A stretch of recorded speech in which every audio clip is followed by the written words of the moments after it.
Good morning, everyone, to those who have joined this session. And thank you so much for joining us here on this webinar on a very interesting and a hot topic which exists within the UAE fraternity, the Free Zone Persons Corporate Tax Guide.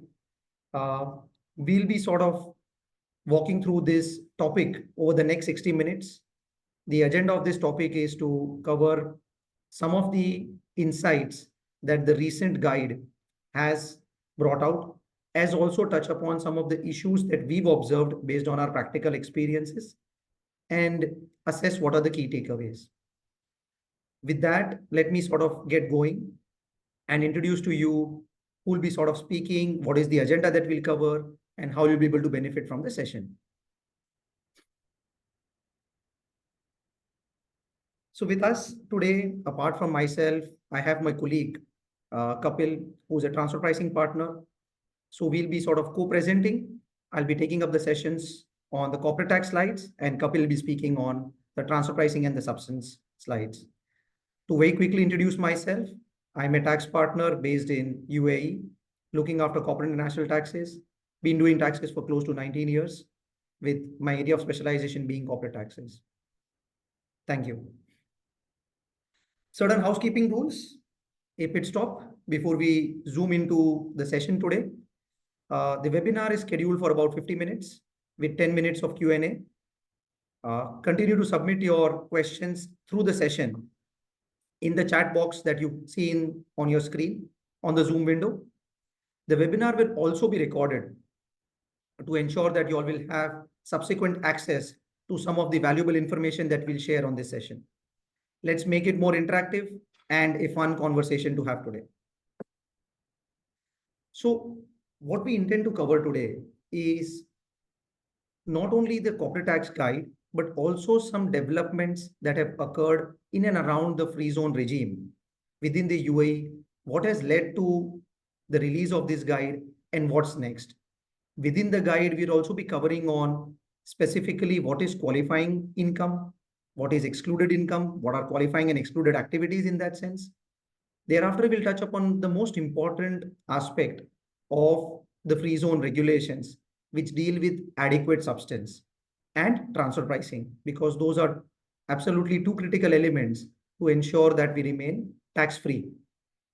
We'll end the session with certain takeaways that we as businesses should be aware of arising from the nice insights that the guide has given. And as I mentioned earlier, we'll have a Q&A session at the end of the webinar. With that, let me sort of go into the recent developments which have led to the release of this guide. So looking back, it's been about a couple of years that the entire corporate tax journey for free zones here in the region has shaped up. So we saw somewhere in 2022, an announcement was made by the Ministry of Finance that CT is coming in. A public consultation document was issued somewhere in April. And thereafter, the year ended with, the issuance of the corporate tax law itself. Officially, somewhere in October, but practically for most of us, we understood it in December when the English version was available. Last year was also an interesting seesaw in terms of events that occurred for the free zones from a tax standpoint. Ministerial decisions and the cabinet decision being issued in May and June were eventually repealed.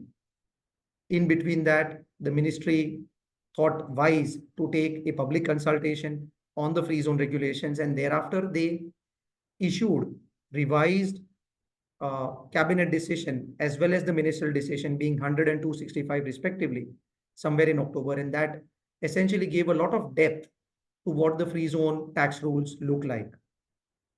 2024, two important events have occurred this year. One is OECD confirmed that the free zone regime in the UAE is not harmful. This is in the larger context of eliminating or avoiding jurisdictions to promote local regimes which can result in unfair tax advantage, tax arbitrage, or tax planning. And as we stand today, most importantly, earlier this week, the guide was released. The guide itself is almost twice the length of the law in terms of the number of pages, 90 plus examples. Today's session, we will not cover everything that the guide has to say, but we will cover all the key issues that we've seen in our experience as are relevant to the wider business fraternity over here. With that, just to take a step back for people to whom this regime is new or as a refresher, there are about 6 key conditions that all of us know that we need to be aware of: qualifying income, substance, transfer pricing regulations, de minimis, financial statements, and non-election. Qualifying income is something that we will sort of talk about. But the interesting point on qualifying income is we need to assess whether our transactions are with free zones persons or with other non-free zone persons. And that is where the distinction between qualifying income gets important. Also is relevant around qualifying income is what is excluded activity or what is included activity. At the same time, a lot was said on substance already before the corporate tax law was introduced via the ESR regulations, and the corporate tax law has only emphasized or enhanced the substance rules. Transfer pricing, as they say, is almost a give and take to say that if you want to be tax free, you need to ensure that not only yourself, but your related parties with whom you deal with should also transact fair and square.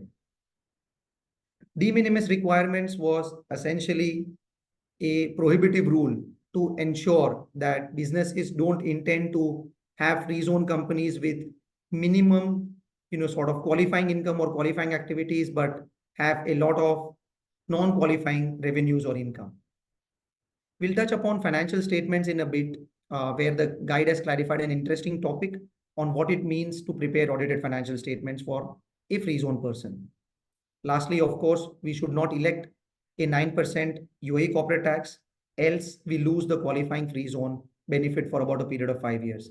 Obviously, this is an option, which means that in certain businesses or certain situations, we've seen that businesses may take a call to even elect for a 9% because there are certain other reliefs within the corporate tax law, such as the qualifying group relief or tax grouping or losses and so on and so forth, which businesses may want to take advantage of as a part of being the larger group. With that, let me touch upon certain aspects of the guide which deal with qualifying and excluded activities. We'll discuss this part of the webinar through a mix of technical content, illustrations, and certain issues that have arisen out of the guide that we have interpreted or read. All right. There are, as we know, about 13 activities which are qualifying activities, 13 being an unlucky number. I also say that incidental activities, in addition to these 13, are also stands as qualifying activities. So let's practically say there are about 14 which represent qualifying activities. We will touch upon a majority of them, not all. With that, and the example that I mentioned about number 14. So the guide very interestingly talks about ancillary activities, and it's a significant component for any business that operates in a free zone, one way or the other, right? Because it tends to affect your de minimis, it tends to affect your assessment of which revenues should be entitled to 0% relief. So the guide says that there are two conditions to assess what is an ancillary activity. Condition number one is that it should be necessary for the performance of the main contract, meaning it should either support the main activity or it is seamlessly integrated within the main activity. The other condition of identifying what is an ancillary activity is to understand if it makes a minor contribution and it is closely related to the main activity. And this assessment would be based on financial contribution. It should also mean or be based on is not being seen as an independent activity. Some of the examples that we see could qualify as ancillary activities are, for instance, delivery and installation support for a business that trades from a free zone. We also see businesses which are into manufacturing would need to provide warranty, maintenance, and after sales, Now, because these activities are extremely interlinked with the business of selling the good which requires warranty or maintenance, those activities should also be covered as ancillary. In the context of shipping industry, shipbroking has also been identified by the guide as an ancillary activity. Training and development in the context of headquarter services is also an ancillary activity. Packaging in the context of either a person who manufactures goods, processes goods, is also considered as an ancillary activity. Let's look at a couple of examples which are not ancillary. So they are, let's say, for example, there is a business which is into logistic services, which is operating from a free zone. It has an extended, unused warehouse or a shed, and it intends to lease, or a factory which has unused space and intends to lease that. Now, that lease is not incidental to the main activity of manufacturing the product, processing the product, or performing the logistics activity. So such a leasing income will not qualify as ancillary activity, which means that it will need to be tested for de minimis.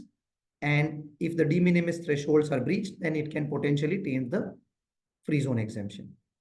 Likewise, for entities which are in manufacturing or processing, a repair of a product or providing repair services are not regarded as ancillary activities. One very important aspect that the guide brings out is ancillary activities on a standalone basis will not be regarded as qualifying activities. All right. With that, let's move into the concept of manufacturing. Very simply put, need not go into what manufacturing means. We all understand that it simply means conversion of raw materials into a different identifiable product. An important feature of the regime relating to free zone giving exemption for manufacturing of goods is that it is restricted to tangible commodities or products. Intangible items such as software. Example, there is a company which creates an ERP from a free zone. This kind of a business will not be entitled to be qualifying as a manufacturing of goods. However, if there are businesses, let's say, which are manufacturing devices which have ingrained software to operate the device, that kind of activity will be considered as manufacturing and not a activity dealing with software. Improving or assembling pre-existing products is also regarded as manufacturing. I mentioned a bit earlier, post-sales activities, customer support is also manufacturing. Very interestingly, the guide says that contract manufacturing and research and development are also regarded as manufacturing activities. So in a sense, even if your customer is outside the free zone, but you as a contract manufacturer or toller are operating in the free zone, you are good to go. As an illustration,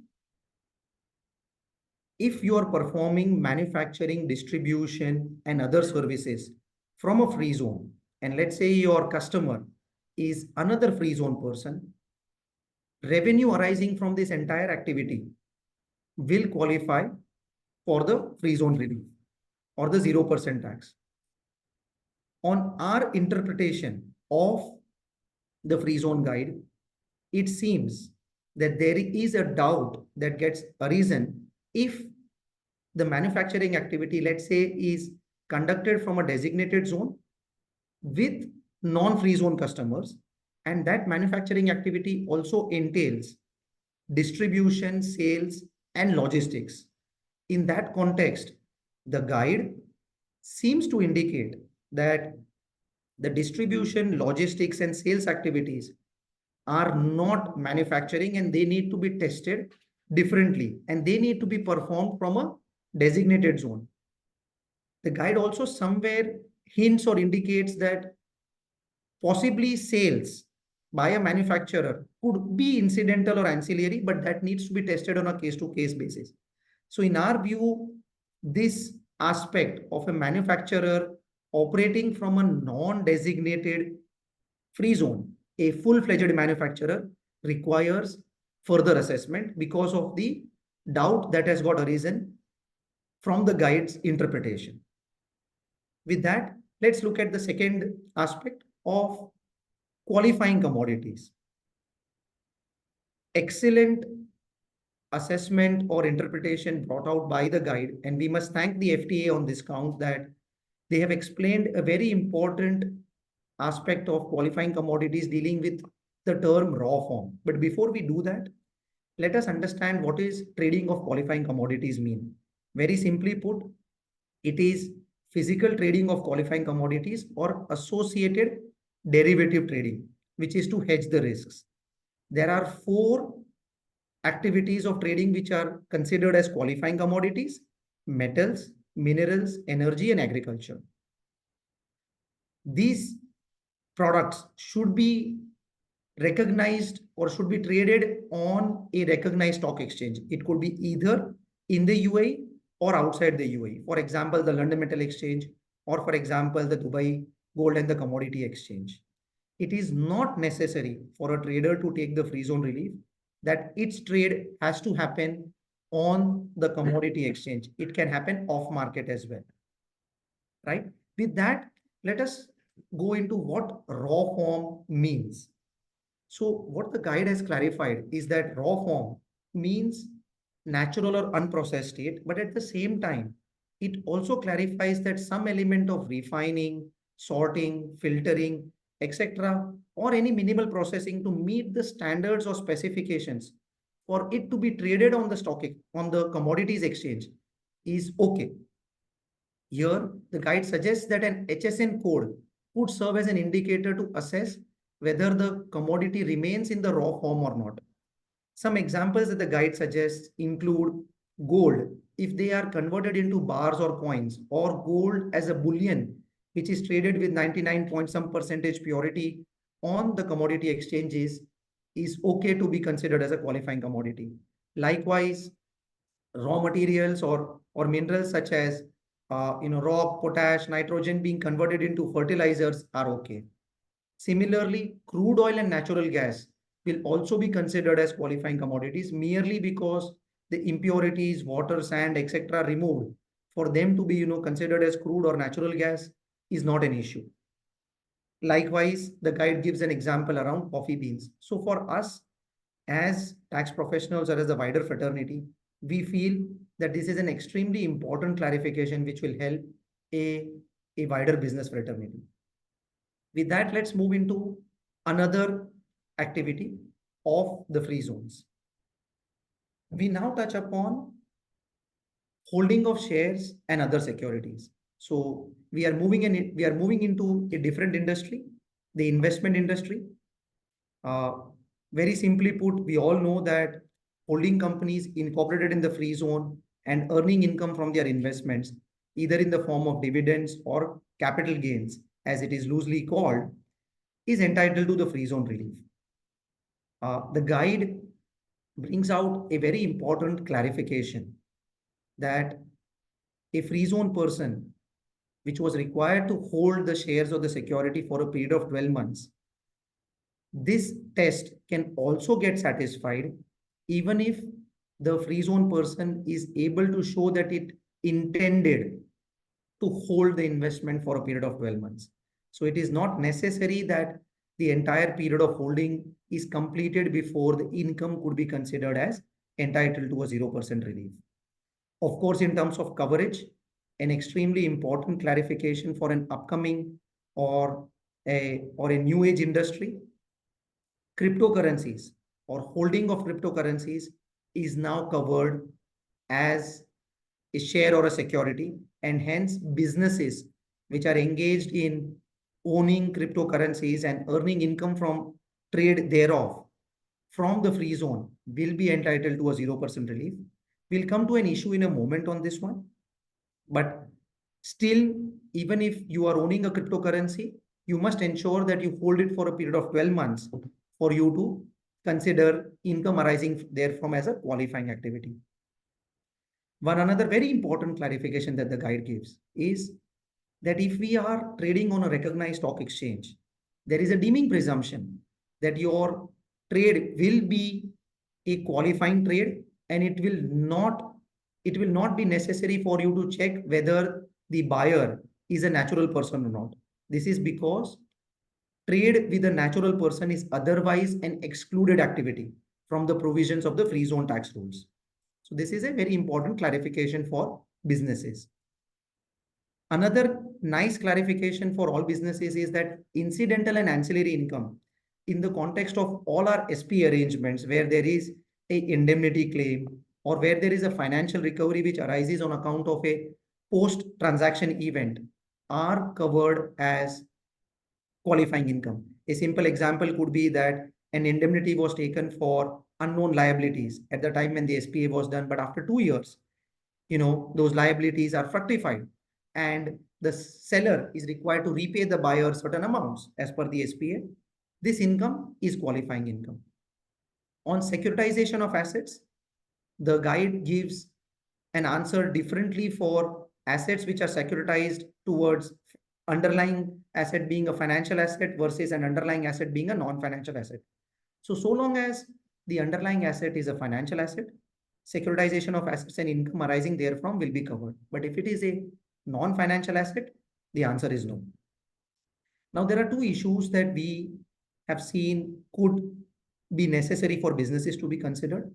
So, in the context of cryptocurrencies, while holding, owning, and earning income from the sale of cryptocurrencies is covered, we've seen that based on the business model, entities which are purely engaged in mining of cryptocurrencies or the activity of mining, whether that should qualify for 0% tax or no is a question mark because of the manner of the accounting treatment that miners or mining businesses adopt as far as cryptocurrencies are concerned.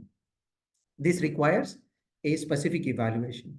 The other bit is that if there was an intention to hold for a period of 12 months, but if that intention was subsequently not fulfilled, how do you offer the so-called non-qualifying income to tax if this lack of fulfillment happens over a period of 2 years? So there is an ambiguity in terms of in which year would you consider this sort of income, which becomes a non-qualifying income to tax, whether it be year one or year two. This requires a bit of an assessment. The law gives specific rules for certain other instances like participation exemption, etc. But here, probably the law is silent. With that, let's move into another topic of headquarter, treasury, and financing services to related parties. We'll cover this by way of two examples. I don't intend to explain what is meant by headquarter, treasury, or financing services.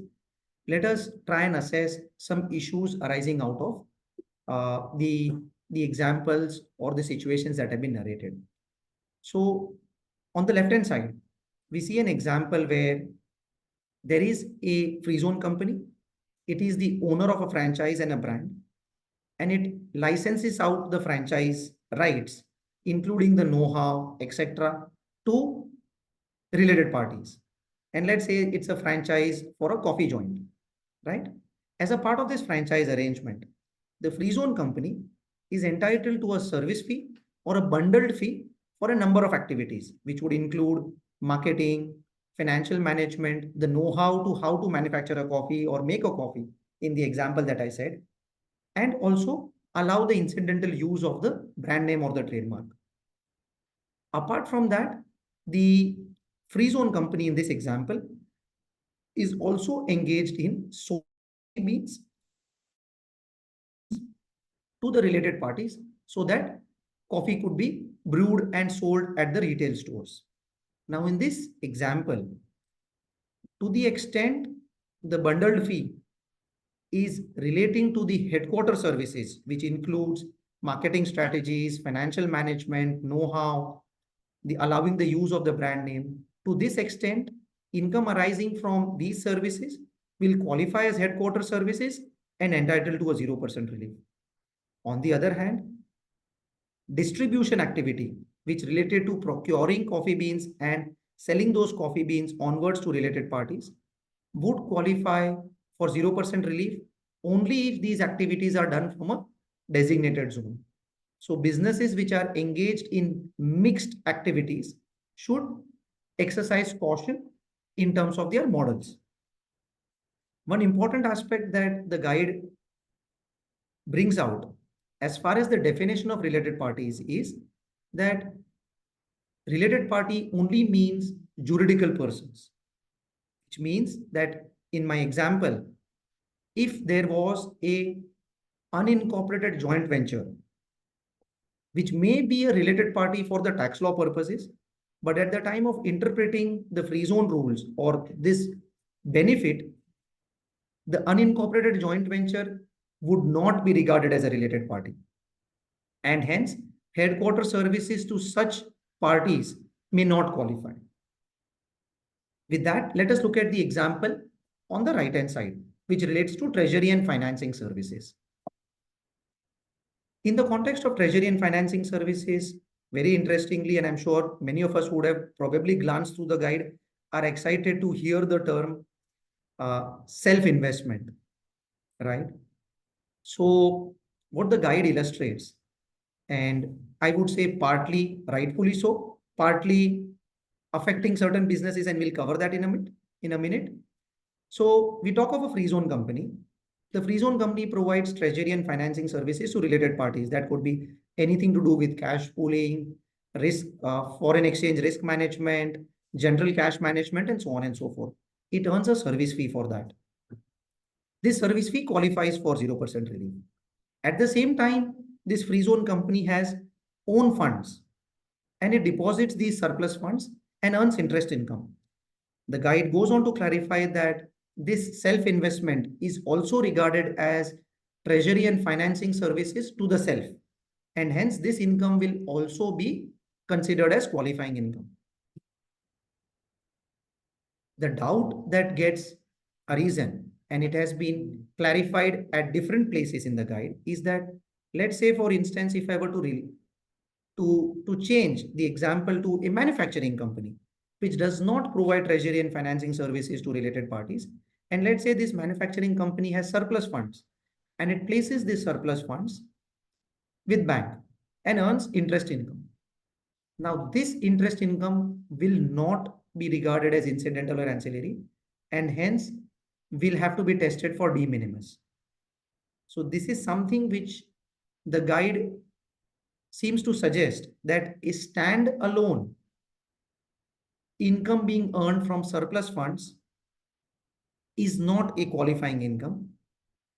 And if such income is being earned as a part of the larger activity of providing treasury and financing services, that is okay. So this is something that the businesses will have to grapple with. We've lost 5 or 6 months through the year, and I'm sure through a part of Q1 or Q2 sort of assessments, there would be businesses who may have some sort of surplus funds which they would have invested, and they would have to now test whether it falls within the de minimis or whether they need to sort of look through other structuring options to ensure that they don't lose the free zone benefit. With that, very quickly moving into once again physical commodities. We are talking now of distribution of goods. The guide, and we are not once again explaining what distribution of goods means, but I'll be explaining 4 examples. 2 of them were earlier known. 2 of them are obviously nice, new, and we need to try and sort of understand them. So the example on the top left, high seas or third port trading, was very well known in the business fraternity.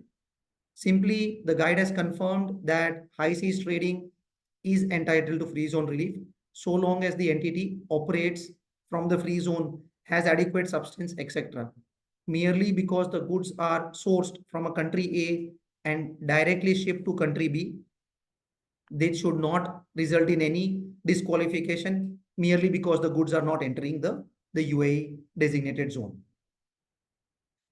The example on the right top left of an import, here is a case where the guide clarifies that, let's say, a free zone company which is in a designated zone imports certain goods and onwards sells it to customers in the mainland.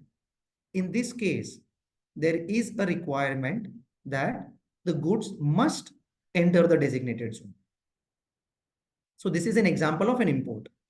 Now let us see an example of an export and a domestic sale. So the example on the bottom left of your screen, very interestingly, let's say once again, a free zone company sources goods from a manufacturer or a trader from a mainland in the UAE. In this case, the free zone company requires that the mainland entity directly ships the goods to its customers, which are in foreign jurisdictions. In this case, the guide clarifies that the goods need not enter the designated zone for the free zone company in this example to qualify for the free zone relief. So this is a welcome clarification from the guide and would definitely help a lot of businesses which are operating from the free zone primarily towards exports. Similarly, a very good clarification that if there is a business which is engaged in distribution of goods from the free zone, but the business buys as well as sells within the mainland. So it procures its commodities from the mainland and it also has customers in the mainland. In this case as well, the guide clarifies that the movement of goods need not be from the designated zone so long as the free zone entity is able to operate from the free zone with adequate substance, etc. One very interesting feature that the guide brings out as an obligation to distribution companies is a condition on end user test. So distribution is meant for having customers which will eventually resell.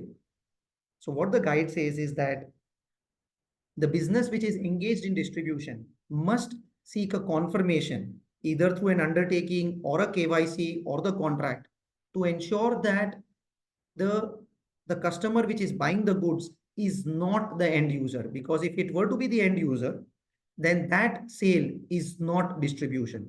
So to give you a simple example, let's say a company manufacturing laptops from a free zone sells to a distributor in the mainland, and that distributor or a retailer onward sells to customers. This is okay. But if this manufacturer were to sell laptops to businesses like us who use it for our own purpose, then we are an end user. Likewise, if you take another example of a company engaged in distribution of raw materials, which are eventually used by mainland customers for their own businesses, there could be a doubt if these raw materials get converted into finished products. Then what we are saying is that the mainland person is essentially the end user of the raw material, right? So this is something which businesses need to be aware of. Very quickly, coming up to logistic services, and I'll spend the next 3 or 4 minutes and then I'll hand it over to my colleague Kapil, who will speak about substance as well as transfer pricing services. So on logistic services, very simply put, in the example that we have illustrated, the free zone company is engaged in transportation, warehouse, packing, inventory management, freight forwarding, and so on and so forth. All of that is good. The guide goes on to clarify that merely if the last mile delivery is happening either in the mainland or in an overseas territory, that is still okay. So for example, let's say the logistics company has 100 employees. 30 of the employees are core employees, which are sitting within the free zone and performing the entire logistics business. But the other 70 are merely delivery personnel. Their job is just to do the last mile delivery to the consumer. In this type of a business setup, the guide goes on to clarify that this will be construed as logistic services and will be entitled to the free zone relief. This is a very important clarification according to us. However, businesses must exercise caution that if they have employees outside the free zone which are performing core activities, then that may taint the free zone relief that the logistics company seeks to avail. Because the guide stresses upon the fact that most of the functions must be performed from the free zone. With that, let's move into a topic relating to qualifying intellectual property. Now, this topic in itself is a industry could require an in-depth discussion going into different scenarios, etc. What we need to see is that very recently, UAE Ministry of Finance had released a public consultation. Before going into the rules that I will explain, which are there on the slide, the Ministry of Finance had released a public consultation seeking comments from the business fraternity for introducing R&D credit or a regime which will give benefits to people who conduct research and development in the country. This was essentially to mitigate a potential impact arising on account of Pillar 2 rules, which bringing in a minimum 15% tax. We had an opportunity to submit our comments to those rules as well, but that is one important event that businesses will have to continue to watch out for, because that will help people who are engaged in conducting businesses relating to qualifying intellectual property from the free zone. Now, with that context, let us assess what the guide has to say as far as this business is concerned. So obviously, we understand that patents or equivalent to patents, which are either protected and registered, must or are the ones which are covered. Likewise, copyrighted software, if it is licensed, sold, etc., is covered, or any royalty income which is earned from copyrighted software is covered. What is obviously excluded is trademarks or marketing related IP. The guide goes on to clarify that it is extremely important for such a person to maintain detailed records as far as tracking qualifying expenditure, which is necessary to generate qualifying income.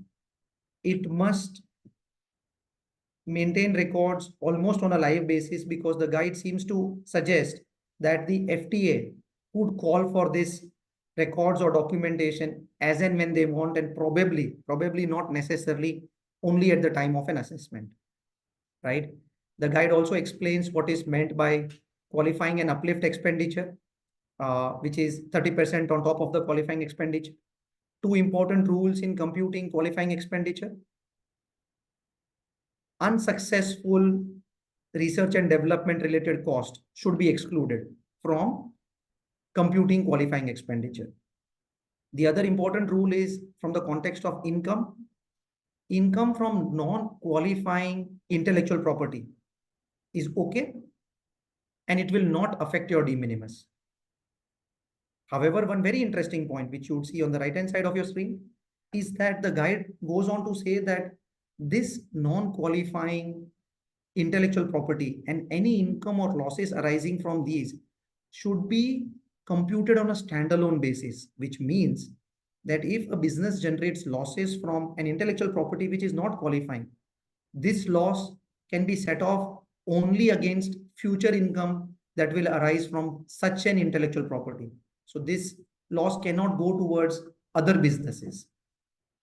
The guide clarifies for businesses in terms of what is the mechanism to compute expenditure for pre-tax period, pre-CT law period, and also it goes on to clarify that the expenses or the formula needs to be continued to be computed on a cumulative basis. There is a detailed working with a lot of examples that have been given, and businesses or readers can glance through that to assess how the calculation works. With that, I'll take a pause and I'll hand over the dais to my friend Kapil to introduce himself and take us through what the guide said about adequate substance and what do we know about transfer pricing. Thank you, Rakesh. Good morning, ladies and gentlemen. I'm Kapil. I'm a partner with the firm and I lead the transfer pricing practice here. The guide is very, very extensive and it has laid out a lot of aspects on how adequate substance and transfer pricing needs to be intertwined along with the free zone regulations. The, the need of adequate substance is very, very crucial for any free zone person to enjoy the benefits of the tax regime which has been provided. While the determination of substance is very, very subjective, the guide has provided good amount of examples, illustrations, which would help taxpayers in preparing themselves better for the compliances and ensuring that all the requirements of meeting adequate substance are adhered to. Rakesh, we can move on to the next slide, please. Thank you. In terms of what does the guide, sorry, Rakesh, the previous slide, please.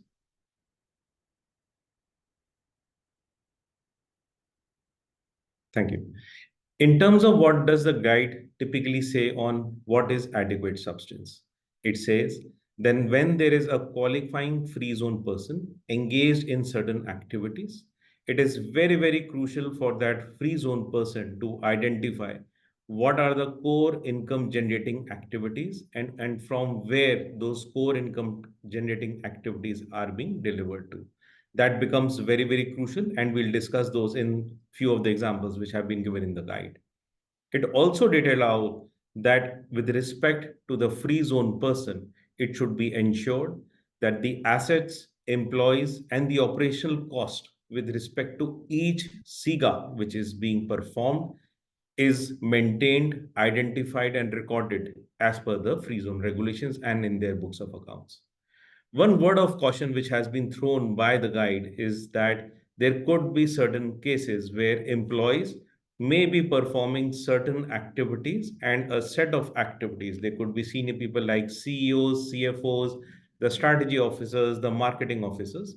And hence, when the free zone person is in the process of determining adequate substance and determining the level of employees or the kind of employees which are rendering these activities, there should not be any double counting of such employees, and hence they should be easily demarcated or allocation of cost should be appropriately done. We have seen practically cases where free zone persons may not do the entire activity on their own and may enter into certain outsourcing arrangements with certain other entities which will be performing similar set of activities. What has been laid out in the guide and which is similar to the economic substance regulations which have been there in the region for many years now is that the free zone person should have adequate knowledge, skill set, and the supervisory power with respect to on the outsourcing activity. Whatever deliverables, whatever performances of services have been given by the outsourced service provider, the free zone person should have the adequate mechanism in place to observe, assess, instruct, and provide guidance in terms of any strategic inputs on that free zone, on that outsourcing service provider. Few points which needs to be considered is that the location of the core income generating activity becomes of paramount importance. There are certain examples which will be discussed later where potentially if the SIGA activity is moved out from the free zone, then the free zone person may not be liable to have adequate substance, and then it would lose its free zone status. In terms of adequate substance, it has been clarified with, and we discussed in the respect of employees, that for each qualifying activity, substance needs to be determined separately. Obviously, from whenever there is an outsourcing arrangement, adequate supervision and control needs to be there. Like I said, that the ESR regulations have been in the region for many years now, and now the corporate tax regime has also provided good amount of guidance on what determines adequate substance.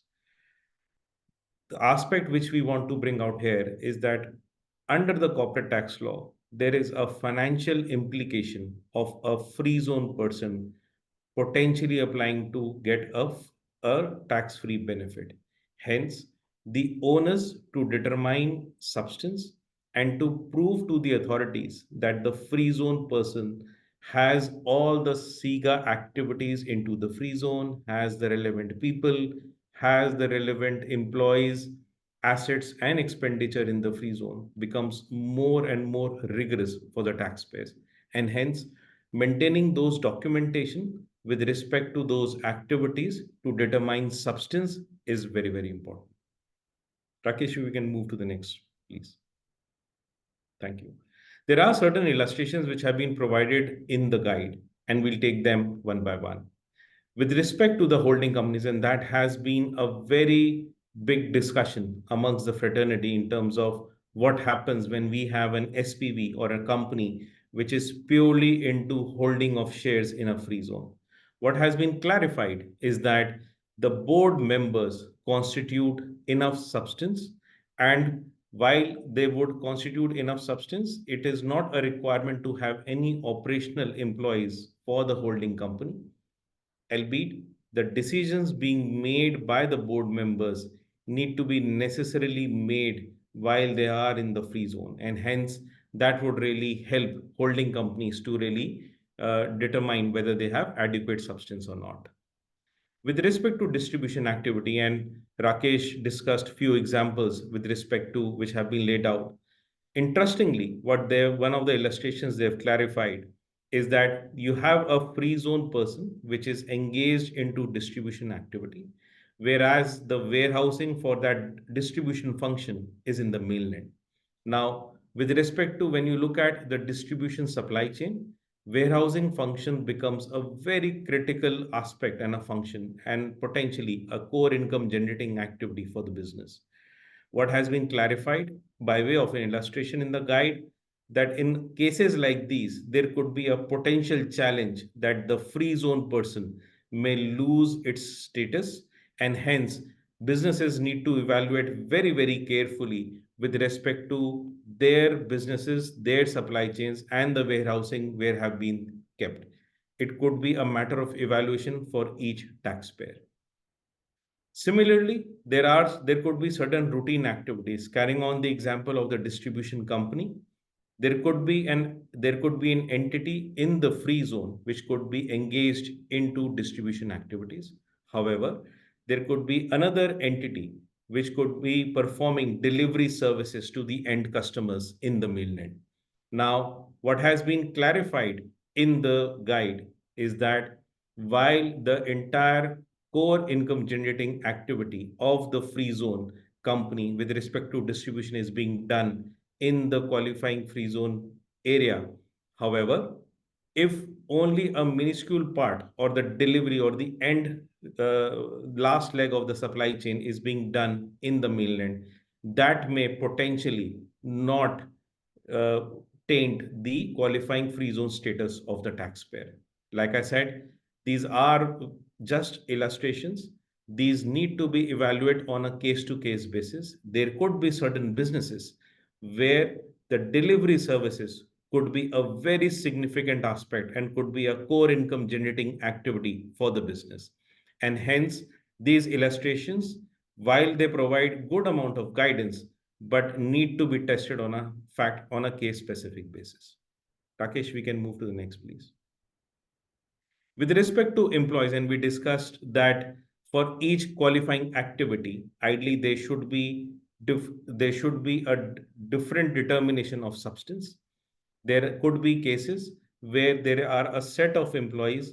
There could be CEOs, CFOs, the strategy officers, and the marketing officers of the organization, which would be rendering services to related parties by way of provision of headquarter services. And they could also be rendering services to a free zone company with respect to any distribution or any other core income generating activity. It has been clarified that one, care needs to be taken as to not double count these set of employees when you're determining substance for both the activities of distribution as well as headquarter.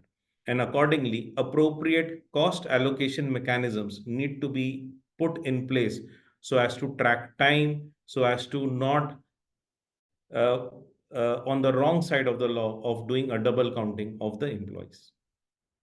With respect to outsourcing, there could be scenarios where you have a company in the free zone and it could be rendering headquarter services to its related parties. And for that, it would require a free zone company or a third party outsourced service provider to render those services to the related parties. Like we discussed earlier, there should be enough amount of supervision by the head office on the outsourced service provider with respect to the SIGA being rendered by the third party service provider, and that would really help demonstrate that the adequate substance is there. Rakesh, we can move to the next, please. So quickly on the arms, on the transfer pricing considerations, it becomes very, very important for free zone persons to be compliant with the transfer pricing provisions. It has been clarified that every qualifying free zone person is mandatorily required to comply with the ALP or the arm's length price provisions for the transactions with related parties. There are also enough guidance available on the allocations being made between a free zone parent and when you would have scenarios of a foreign or a domestic permanent establishment. And even those transactions need to be subject to arm's length price and to be tested for transfer pricing provisions. With respect to expense allocations, we discussed a lot of cases where there could be a common pool of resources or common departments which render services to customers, which render services to multiple activities. It has been clarified in the guide that appropriate cost allocation mechanisms need to be devised. They need to be consistent with an arm's length principle in line with the globally accepted principles, and hence whenever such common costs are pooled into a particular taxpayer, whenever and the services are being rendered to multiple stakeholders, the cost allocation mechanism has to be robust. Rakesh, we can move to the next, please. In terms of the compliances, there was a ministerial decision 97 of 2023, which came out with the specific thresholds with respect to the maintenance of a local file, master file, and obviously the TP disclosure from threshold is awaited. But then the free zone persons need to be very, very mindful of how, when they are breaching these thresholds, and need to ensure what could be their compliance requirements. The documentation requirements are mandatory. They would need to ensure that all their transactions with their related parties are done at arm's length. It is very, very crucial for them to follow the globally accepted OECD approach and also the guidance available in the UAE guide of transfer pricing and ensure that compliances are done. Rakesh, we can move to the next, please. And then, Rakesh, I hand it over to you on the key takeaways. I know we're running short of time in terms of the Q&A. We have received a lot of questions, so please take it and take it forward. I'm just amazed with the amount of questions that have just barged in, and I'm only trying to count now, one beyond my fingers, and trying to sort of prepare the responses. But very quickly, I need not even sort of explain all of these points. I would simply say 5.5 months have passed by. It is necessary for businesses with this guide to revalidate their existing positions because a lot of favorable interpretations have arisen. And on the sidelines, a lot of typical issues have arisen relating to manufacturing, relating to investments, etc., etc. And that's something that we would recommend businesses to validate. Obviously, Kapil's favorite topic, arm's length pricing. Need not say much about it, but try and get your house in order, documentation in order before the end of the year.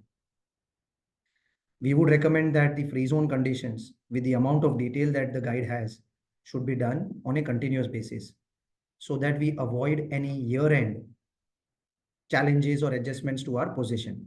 This could be to do with simple things like de minimis, could be to documentation around expense, could be to do with our contracting, and so on and so forth. That leads me to the nice point on documentation. Apart from banks, now free zone companies also have to do a lot of KYC, have to do a lot of checks on who's the beneficial recipient, etc., etc. While the guide gives two examples on KYC, I would encourage, in my personal opinion, that probably a KYC could also be done on outsourcing to ensure that the outsourced service provider is able to provide those services, has adequate assets and employees, there is no double counting, etc. Obviously, financial records to be maintained. And at the beginning of my conversation, I touched upon audited financial statements. So the guide clarifies that a free zone person needs to have audited financial statements, but not necessarily separate for qualifying activities and non-qualifying activities. It needs to have one set of audited financial statements, so long as it is able to give reasonable segmental information and analysis to compute the respective income, it is okay. So that's as far as financial records are concerned. With that, Kapil, I think let's go into the most interesting part of our webinar, I hope, for the readers, which is for the viewers, which is Q&A. And Rakesh, my only suggestion would be that since we've received a lot of questions, we'll just extend the webinar for another 5 minutes. So we'll close at 12:05. I'm just mindful and we just want to quickly take the question. So the first question for you, Rakesh, is in the headquarter example, wouldn't the income from a brand IP of marketing intangible be a non-qualifying activity? Fair question. And the answer to that would be based on the example that has been narrated in the guide, that if there is no separate charge for the brand name or the trademark, but it is incidental as a part of providing the larger headquarter services, I believe we should be okay.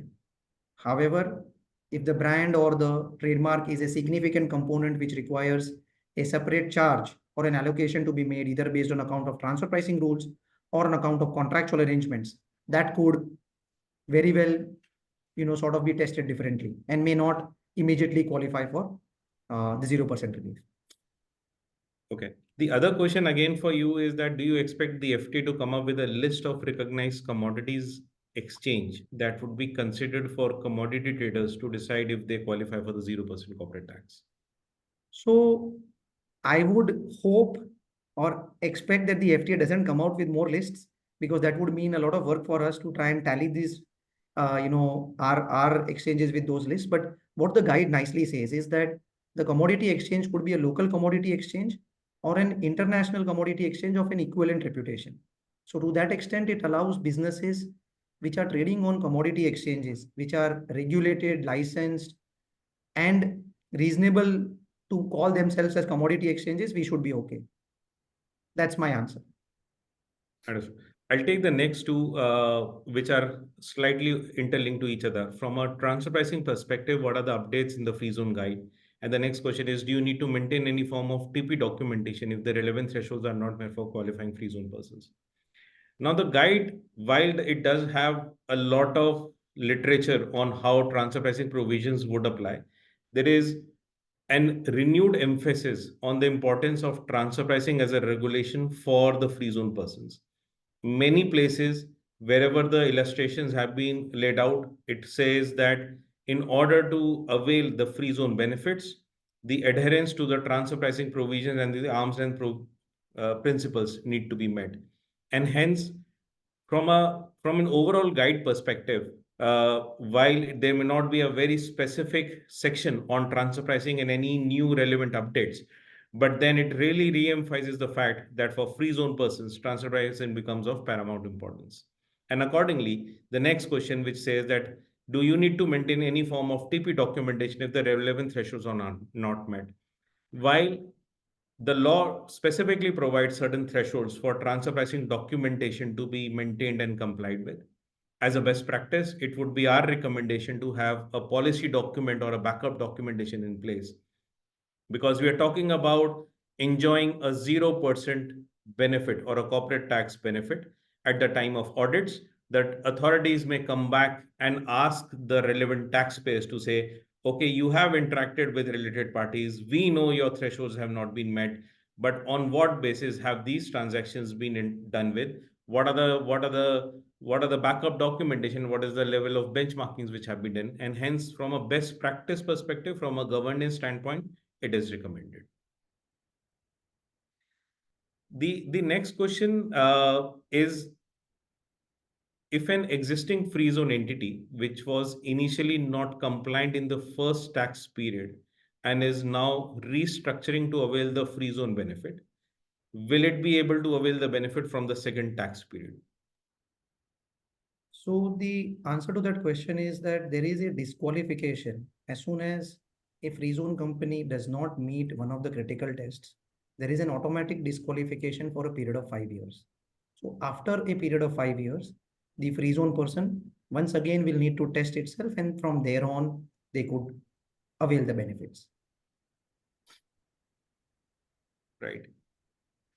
The other next question is, can the foreign company having a poem in the free zone avail the qualifying free zone person benefit? So my answer to that would be no. And this has also been subtly clarified both in the guide as well as in an FAQ earlier. Merely because a foreign company is effectively managed from a free zone, that will not entitle the free zone, that will not entitle the foreign company to take the benefit. In all likelihood, it will become a company which is subject to tax at the rate of 9%. Right. The other question, I'll take it up, Rakesh. It says that whether substance tests will satisfy if the board meeting is conducted virtually. Now, we all know when the pandemic happened and the COVID restrictions were on and the economic substance regulations were in place, there was a specific notification issued by the FTA to clarify that even virtual meetings is something which could potentially be looked at as meeting the substance test. Now, we've gone past the pandemic. One of the illustrations when we discuss the headquarter operations or the holding company operations specifically said that the board needs to be in the free zone while taking those investing decisions. And hence, the immediate answer would be that yes, people would really need to be physically present. Yes, there could be challenges in terms of travels. Accordingly, it needs to be tested on a case specific basis whether the quorum was present and whether certain of the members were virtually present or not. But the recommendation would be that people and the decision makers should ideally be in the free zone at the time of taking those decisions. We I just think, have, yeah, sorry, I think Rakesh. Kapil, we maybe take one question and then sort of close out. I think we are just over time now. Yes. So the last question, Rakesh, I know you addressed it in the key takeaways. It says, what are the requirements for a free zone person in terms of preparing financial statements for its qualifying income, other income, and any other branches it may have? So as I mentioned earlier, one set of audited financial statements are good. You need not have independent financial statements for independent activities. So long as you can produce necessary segmental information, backup analysis to support your calculations, they should be okay. So I think with that, Kapil, thank you so much for throwing in all the questions at me and of course taking those wonderful questions yourself as well. I would end the seminar by thanking the participants for their valuable time in listening to us, in interacting with us through the Q&A. And I would like to thank the team who has wholeheartedly supported us in preparing this deck. Thank you so much once again and wish you all a nice weekend. Take care. Thank you.